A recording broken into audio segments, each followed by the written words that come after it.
Just wanted to shoot a video for my friends in Florida. You know, when you guys are complaining about the warm weather, it's really hot out. This is what a drive home is like.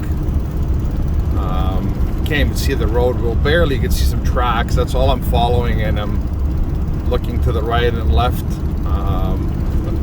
looking at the hydro pole so I don't hit them. There's completely whiteout conditions. It's about -10, blizzard.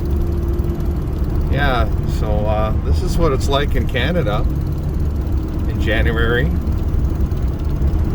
on a crappy snowy day, and just trying to get home. I've got some pretty serious LED lights installed on my truck. Without these, I'd be in a lot of trouble. But you can see, you can't even barely see the road.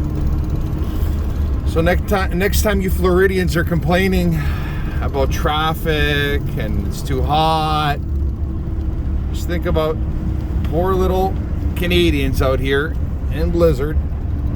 Anyways, thanks for watching. Stay safe. Hope to see you on the beach soon. Take care.